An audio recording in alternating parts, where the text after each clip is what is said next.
Educando seu bolso.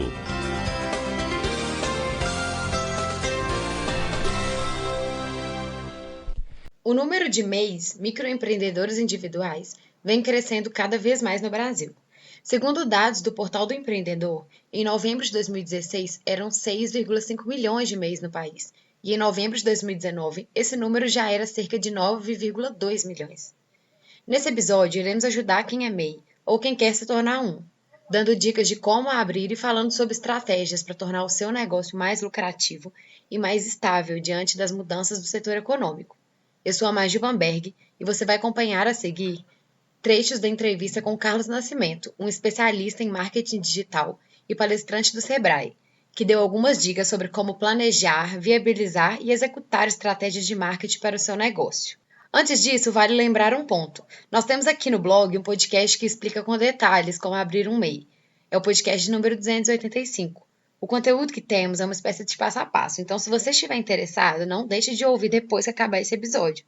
Mas se você quer dicas mais práticas sobre como abrir um negócio e todas as estratégias de marketing, esse episódio de hoje vai te ajudar. Segue a entrevista. Oi, Carlos, tudo bem? Seja bem-vindo ao podcast do Educando Seu Bolso. E é um prazer para a gente conversar com você e conseguir ajudar os nossos leitores e ouvintes, que são micro e pequenos empreendedores, na maioria, né, a alavancar as vendas e ser instruído por um profissional de marketing da melhor maneira possível. Então, seja bem-vindo e eu acho que o nosso bate-papo vai ser bem legal para ajudar todo mundo.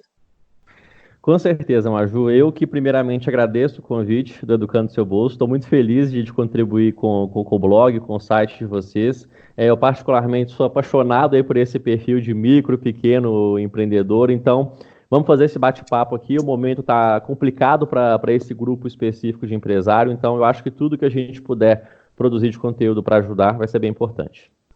Ah, legal, Carlos. Obrigada pela participação. Então, vamos começar falando do início lá do planejamento financeiro, né, que é uma parte muito importante do negócio. E é preciso que o empreendedor ele saiba bem disso e tenha em mente todos os gastos que vai ter com a abertura do empreendimento. E esses gastos eles são classificados em gastos iniciais, gastos recorrentes e até gastos extras. Então, eu queria que você falasse um pouquinho para a gente qual que é a importância de ter isso bem definido para abrir o seu negócio, o seu empreendimento. Legal. Mas eu vou começar já impactando um pouco a audiência, talvez.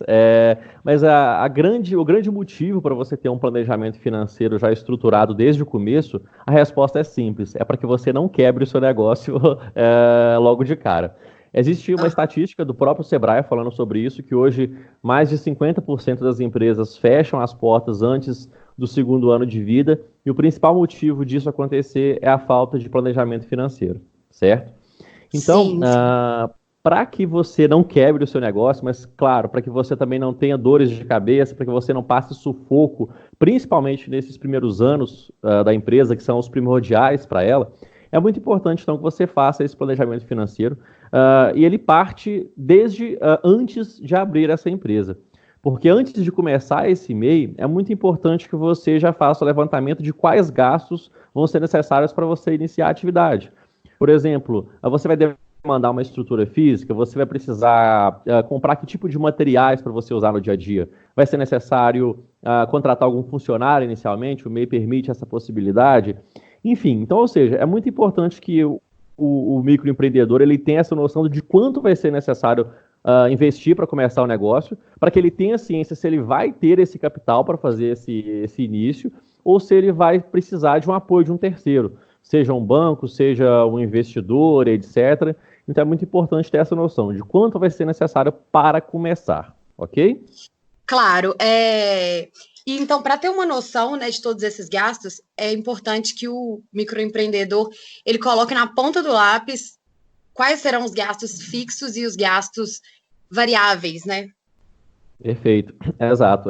Porque assim, os custos variáveis, quando a gente pensa, vou precisar de comprar uma caixa de canetas, você não vai comprar uma caixa de canetas o tempo todo, é um custo variável. Mas você vai ter custos fixos, como conta de luz, como conta de água, como potencialmente um salário, talvez um prolabore que você venha retirar desde o início.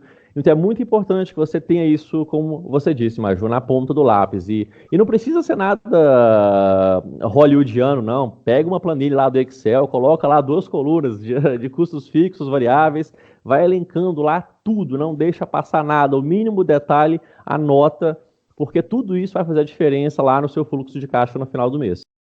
Tocando nesse ponto, então, muitos pequenos empreendedores, eles começam com poucos recursos, né? E aí as questões pessoais, empresariais, elas podem acabar se misturando. Como, então, separar as finanças da empresa e as finanças pessoais, sem que, às vezes, a pessoa tenha que recorrer muito ao valor pessoal e sem ter programado direito quais serão todos esses gastos da empresa, né? Legal, com certeza. É um tópico importante. Primeiro, a gente tem que reforçar também, com toda a experiência que eu tenho de Sebrae, fazendo consultorias lá. Isso é um erro muito recorrente entre as pessoas que estão começando um negócio. Então, é muito importante que, desde cedo, esse microempreendedor, esse MEI, ele já deixe muito bem separado, como você bem disse, os gastos pessoais da família dele lá, dos gastos da empresa. E como que ele pode fazer isso? Básico, mantenha sua conta corrente pessoal lá ativa com as suas movimentações da sua família e crie uma conta exclusiva para o negócio, para a empresa. E aí você movimenta cada um dos seus gastos da empresa e pessoais em cada uma dessas contas, não mistura as coisas. E o outro ponto muito importante que é essencial também é que esse MEI, que ele define uma retirada ali de um prolabore. Caso a nossa audiência não saiba ainda o que é um prolabore, é como se ele fosse o salário ali desse microempreendedor. E para calcular isso é bem simples, você precisa pensar quanto você precisaria pagar para uma pessoa para ela executar as funções que você executa dentro do seu pequeno negócio. Por exemplo, vamos supor que você é um MEI aí e você toma conta de tudo. Por exemplo, de toda a rotina financeira. Você precisa fazer o seu fluxo de caixa, pagar fornecedores, tomar conta ali da contabilidade. Quanto que seria necessário você pagar para alguém do mercado para fazer as atividades que você executa? Eu precisaria pagar, sei lá, R$ 2.000 para um profissional fazer essa atividade. Então, ou seja, o seu prolabore poderia ser, então, algo em torno de R$ 2.000. O seu salário, vamos dizer assim, para você fazer essa retirada mensalmente. O ponto importantíssimo, Maju, é que por mais que seja interessante fazer esse prolabore, é você analisar a capacidade de pagamento da empresa. Porque não adianta nada você determinar que o seu prolabore é R$ 2.000, mas a sua empresa ainda não está tendo lucro suficiente para pagar esse valor. Então é importante ter esse bom senso também. Sim, claro. E aí eu acho que isso também entra na questão de você pensar na viabilidade da sua ideia, né? Porque não adianta nada ter uma ideia muito bem estruturada na cabeça, se na realidade ela não for bem aquilo que se espera. Por exemplo, é importante a pessoa, antes de abrir o empreendimento, ela ter em mente qual que vai ser o cliente ideal, qual que é a faixa etária que ela vai atender, qual que é a renda mensal, tudo isso que ele tem que se preocupar com a viabilidade do negócio antes mesmo de abrir, para não acontecer isso que você falou, né? De, às vezes, pensar num salário próprio, que é o Prolabore, sendo uma coisa inviável, que a pessoa não vai alcançar. Então, pensar nessas questões da viabilidade da ideia, acho que é outro ponto importante que a gente pode tocar. Com certeza. E vou dar um exemplo prático também, então, tá? Eu comentei com você antes da nossa conversa que eu também sou um MEI também, eu já tenho um MEI aí desde 2016. E quando eu iniciei essa atividade, a minha intenção era prestar consultoria de redes sociais numa cidade do interior de Minas. Eu tinha só a ideia, achava que era maravilhoso, o marketing digital estava explodindo, pensei, vai dar certo. Só que eu iniciei sem fazer essa análise de público-alvo, das necessidades dessa cidade especificamente falando, e quando eu fui ver na prática, o empresário da cidade, ele não queria trabalhar com rede social, ele não via valor no marketing digital, e aí, de repente, eu me vi num cenário onde eu queria ganhar dinheiro, eu queria ter lucro, eu queria ter o meu Prolabore, que a gente falou, mas eu não tinha ninguém disposto a contratar meu serviço. Então, não basta ter só a ideia, uma boa ideia em mente. É preciso que você vá para o mercado, vá a campo, faça uma pesquisa de mercado, converse com as pessoas com as quais você quer atender, entenda os objetivos, necessidades, problemas dessas pessoas, e aí você compreende se a sua solução vai atender a demanda dessas pessoas. Exatamente, né, Carlos? Eu acho que nesse início aí, os microempreendedores, se eles não tiverem muito dinheiro para investir nisso, eles têm que investir tempo, né? Talvez essa seja uma dica importante. Se você não está começando um empreendimento, tem muitas ideias boas, invista tempo nisso para fazer um levantamento, um estudo de mercado e ver se suas ideias elas vão ser viáveis, né, para serem aplicadas. Com total certeza. Muitos dos meios que eu conheço iniciaram a atividade sem seguir essas dicas que a gente está falando, de fazer essa análise de viabilidade, de público-alvo, análises financeiras, e o destino deles, infelizmente, foi a quebra, foi não dar certo. Então, assim, pode parecer talvez um tanto clichê a gente repetir isso, tem sempre um consultor tocando nesse assunto, mas essa é a mais pura verdade. Eu também, num exemplo real que eu vivi enquanto eu era MEI, eu fui um desses MEIs que, há alguns anos atrás, começou sem planejar muita coisa. E com mais ou menos um ano e meio de negócio, acabei passando umas dificuldades financeiras. Exatamente, por isso que o nosso objetivo é levar essa informação de qualidade para quem está pensando em abrir ou quem já abriu, mas está logo no início aí, porque é importante ficar atento a detalhes que às vezes a gente tem que ser alertado mesmo, né? Porque quando você está no calor das ideias ali, disposto a abrir um negócio, a ter um novo empreendimento, você não, às vezes não para pensar tanto em todos os detalhes que você tem que seguir à risca, né? Sim, sim. Uma grande, segundo até o próprio Sebrae, uma grande parcela hoje dos microempreendedores do Brasil hoje, se eu não me engano, acho que mais de 40% empreende por necessidade. Às vezes pela taxa de desemprego alta no país, pela própria demissão da pessoa ali que aconteceu de maneira inesperada, ela por necessidade começa o empreendimento na correria ali para ganhar dinheiro, sem fazer esse planejamento, mas acaba quebrando a cara um pouco mais à frente. Então, não seja impossível, planeje. Isso aí, Carlos, muito boa essas dicas para todo mundo que está ouvindo a gente. Agora eu vou tocar em outro ponto com você que é um especialista em marketing, né? Pode falar isso com bastante propriedade para a gente. A publicidade ela pode ser uma grande aliada também para atingir objetivos, atingir o público-alvo, enfim, uma série de ações aí que o empreendedor pode fazer.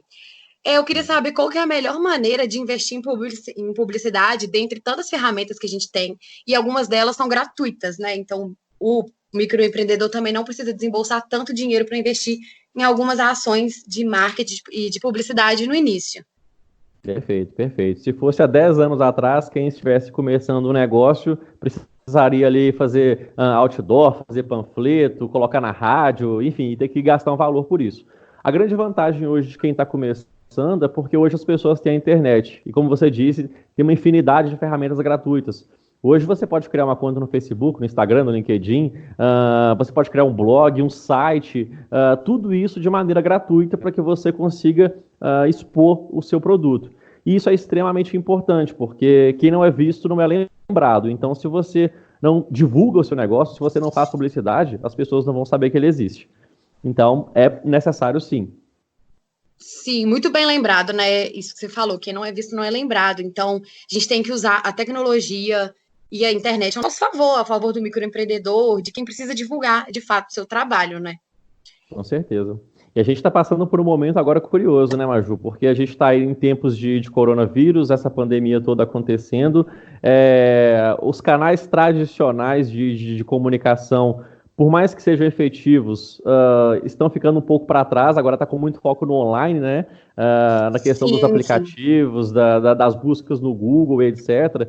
Então, você buscar utilizar os meios digitais também para promover o seu negócio é uma chance de impactar essas pessoas que estão em casa e que não estão podendo ir no comércio e etc. Enfim, fazer esse contato pessoal, né?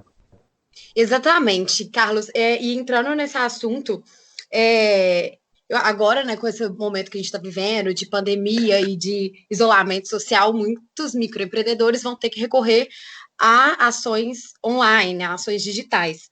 E então eu queria saber com você quais são as tendências de negócio para MEI, para empreendedor, nessa fase atual que a gente está vivendo. O que você consegue pontuar para a gente que seria tendência ou então que seria bom talvez investir? Legal. Tem muitos meios de negócio que estão ganhando mais dinheiro agora nesse momento especificamente. Eu vejo, por exemplo, um exemplo prático que eu vi essa semana. Eu vi um e-commerce que que ele ganhava muito dinheiro com a venda lá de suplementos, etc. E aí, nessa pegada agora das pessoas estarem em casa, eles começaram a vender kits para exercício em casa, colchonete, pequenos pesos, etc. E aumentaram a venda deles pelo fato das pessoas estarem mais em casa. Então, podemos citar mesmo, principalmente o setor alimentício aí, que vem bem forte. A princípio, esse setor ele tomou um susto, né, porque as pessoas pararam de frequentar os bares, os restaurantes, etc. Mas, de repente, eles entenderam que eles tinham uma grande porta aberta com os aplicativos aí de delivery. E a gente já até vê em alguns estados aqui do Brasil, em Campinas foi o último que eu vi, uma maximização enorme dos pedidos via delivery. Então, você começar a explorar esses canais, colocar os seus pratos, o seu menu disponível para entrega na casa das pessoas, tem funcionado muito bem. E se você não tiver a condição de se cadastrar em um aplicativo, tem muitos restaurantes explorando simplesmente o WhatsApp, coletando muitos pedidos online ali, entregando para as pessoas. É uma ferramenta gratuita, prática, fácil, simples de utilização. Então, também é um setor que está vindo muito forte aí, o de alimentação. Sim, exatamente. Eu acho que nesse tempo aí que a gente está de isolamento, todo mundo percebeu isso, né? Que começa a receber muito mais informações de empresas que antes não via por WhatsApp, por Instagram, pelas redes sociais. E aí é bom também para esses empreendedores que estão nessa situação pegarem dicas, exemplos e se inspirarem também nessas empresas que já estão fazendo todo esse contato digital, né? Exato. Tem vários exemplos práticos que a gente pode dar e que eu vi nos últimos dias. A grande questão é a criatividade. Por exemplo, a semana passada eu vi um DJ que ele ganhava dinheiro basicamente com shows presenciais. Como ele não pode fazer mais shows, ele começou a fazer lives pelo YouTube e monetizar por meio das visualizações dos vídeos que ele publica. Eu vi uma academia aqui de Belo Horizonte começando a gravar exercícios para se fazer em casa, e após a gravação eles já dão ali um cupom de desconto ali para quem quiser se cadastrar após esse momento de pandemia. Então, existem várias ações acontecendo, muitas boas ideias. Eu acho que a grande questão é não desesperar, usar a criatividade, pensar com calma, porque eu tenho certeza que você consegue pensar numa boa solução. Isso mesmo, exatamente. Tem outros profissionais também, por exemplo, freelancers, que eles são autônomos também, muitos deles são MEIs. E eu acho que essas pessoas, elas já estão inseridas nesse mercado mais tecnológico, né? Mas também é o momento, é a hora de, talvez, investir mais nisso e ir atrás de mais oportunidades, porque esse profissional, ele já é um profissional que ele se autoemprega, né? Ele é independente. Então, talvez correr também atrás de oportunidades nesse momento de crise. E é o que você falou, não desesperar e correr atrás de todas as oportunidades que o meio digital vai oferecer para a gente agora. Sim, você tocou num exemplo muito bom, Maju, o dos freelancers mesmo. Hoje, a startup que eu faço parte hoje, a Rock Content, ela já tem mais de 50 mil freelancers na base dela para produção de conteúdo. E a gente continua numa captação forte, mesmo estando nesse momento de pandemia. A gente precisa produzir conteúdo, então assim, a gente tem, inclusive o nosso foco desse ano é adquirir freelancers que tenham o MEI já registrado. Então, se você que está ouvindo a gente escreve bem ou produz conteúdos aí, é designer, também tem uma porta enorme aí para você entrar, ganhar dinheiro dentro da sua casa, sem precisar de uma grande estrutura. Você só precisa, por exemplo, do seu notebook. Então, bem simples, né? Exatamente, isso mesmo. É bom a gente reforçar essas ideias, né? Porque quem está ouvindo a gente que talvez ainda não tenha pensado em alguma de todos esses pontos que a gente tocou durante a conversa, pode correr atrás e é importante para manter informações de qualidade para as pessoas, né? Com certeza.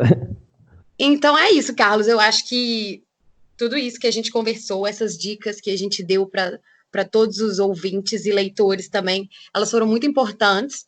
Se tiver mais alguma coisa, alguma dica final para acrescentar para o pessoal, pode ficar à vontade também. Tenho certeza que ajudou bastante essa conversa. E a gente também tem um campo aqui de perguntas, dúvidas e sugestões que você que está ouvindo pode perguntar, que a gente aprofunda mais em algum ponto, não é isso?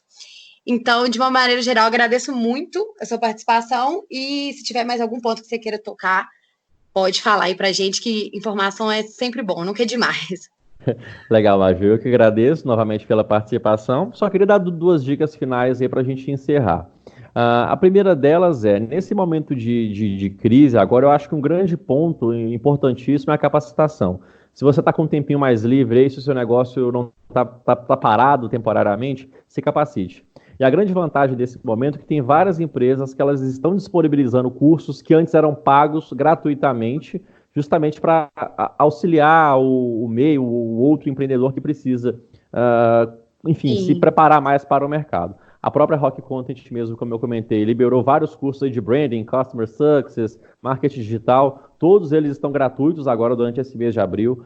Eu vi o Senai fazendo iniciativas nesse sentido, eu vi o Sebrae promovendo aí consultorias online aí para quem quiser conversar. Então, eu acho que o grande ponto é isso, não fica parado vendo a coisa acontecer, se capacite, se prepara, a gente está no momento de baixa, mas daqui a pouco o mercado se recupera, e é só quem está se preparando agora é que vai despontar lá na frente. Então, é bem É isso importante manter esse mesmo. pensamento positivo. Exatamente. A gente falou tanto aí de investir tempo, né? Então, acho que é um momento que a gente pode usar esse tempo a mais que a gente está ganhando ficando em casa para ser produtivo, né? Para acrescentar alguma coisa no negócio e sempre aprender mais. Com certeza. Eu sempre comentei isso semana passada. Ficar parado não vai aumentar a sua venda, ficar parado não vai aumentar o seu faturamento, não vai te tirar da crise. Se movimente, porque é só assim que você vai vencer esse momento complicado. É isso aí, Carlos. Muito obrigada. Agradeço de novo a sua participação. Foi muito bom a nossa troca, a nossa conversa. E é isso. Até a próxima. Legal, Maju. Obrigado e até a próxima.